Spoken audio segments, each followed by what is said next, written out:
بسم اللہ الرحمن الرحیم۔ سامعین ناظرین، کچھ نام نہاد مذہبی اسکالر خود سے سوشل میڈیا یوز کر کے گوگل کو، یوٹیوب کو، تو وہ بن گئے ہوئے ہیں، وہ نیک لوگوں کو یا جو سلیم الفطرت لوگ ہیں ان کو سکون سے نہیں بیٹھنے دیتے۔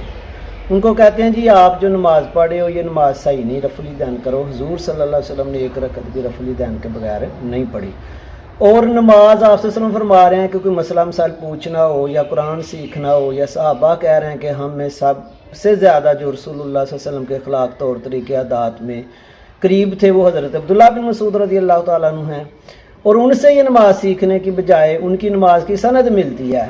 انہوں نے نماز کا طریقہ لکھا اور یہ 200 سال بعد نماز کا طریقہ بنا رہے ہیں۔ جی حدیثیں اس وقت نہیں لکھی گئی تھی، اب ہم نے بنانا ہے۔ اب مجھے یہ بتاؤ کہ اب آپ نے کیسے بنانا ہے؟ اگر اس وقت حدیثیں نہیں تو اب کہاں سے آ گئی ہیں؟ اور معاذ اللہ کبھی حضرت مالک بن حویرث سے نماز کا طریقہ ثابت کر رہے ہیں اور حدیث پیش کرتے ہیں جی حضرت مالک بن حویرث حضور صلی اللہ علیہ وسلم کے پاس گئے تو وفات سے کچھ دیر پہلے، تو انہوں نے یعنی کہ آ کے نماز کا طریقہ سکھایا جس میں رفع الیدین تھا۔ یہ 3 روایتیں صحیح میں آپ کو بتاتا ہوں۔ مالک بن حویرث سے اگر نماز کا طریقہ لینا ہے تو یہ آپ پڑھیں خود۔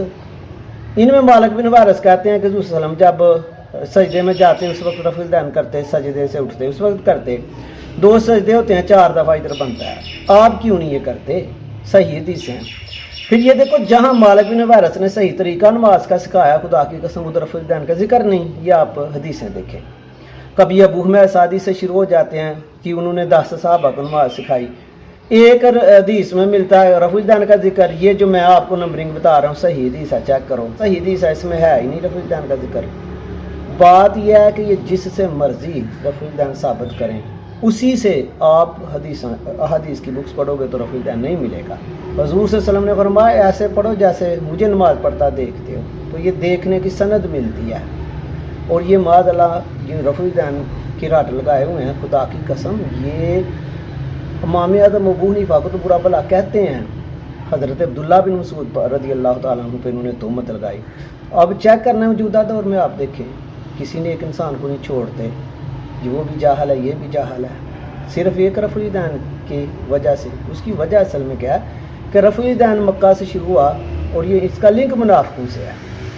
آپ سے وسلم نے پوری زندگی کوئی رفع الیدین نہیں کیا، نماز کا ایک ہی طریقہ ہے۔ صحابہ نے 20 سال آپ سے وسلم کے پیچھے نماز پڑھی، کیا ان کو یہ نہیں پتہ چلا کہ نماز کیسے پڑھنی ہے؟ ایک ہی طریقہ ہے جو حضور صلی اللہ علیہ وسلم کا طریقہ ہے، وہ کون سا ہے؟ حنفی طریقہ۔ حنفی طریقہ کس کا ہے؟ حضرت عبداللہ بن مسعود رضی اللہ تعالیٰ عنہ کا۔ حضرت عبداللہ بن مسعود کا طریقہ کون سا ہے؟ آپ فرماتے کہ میں نے آپ سے وسلم کے پیچھے اتنی نماز پڑھی ہے کہ 20 لمبی صورتیں آپ کے پیچھے نماز پڑھ کے تو میں نے یاد کی ہیں، اور یہ سفر میں حضر میں ہر وقت حضور صلی اللہ علیہ وسلم کے ساتھ ہوتے۔ رفع الیدین کرنے والے ان نام نہاد مذہبی اسکالرز کا حال دیکھو کہ اول درجے کے تمام مفسرین اور محدثین جو ہے نا، امام اعظم ابو حنیفہ رحمۃ اللہ تعالیٰ علیہ کی نماز کو حضور صلی اللہ علیہ وسلم کی نماز کہہ رہے ہیں، اور یہ ان کو گالیاں بکتے ہیں۔ ہاں اگر یہ سنگر ہوتے، کوئی فلمی ایکٹر ہوتے تو پھر انہوں نے برا بھلا ان کو نہیں کہنا تھا۔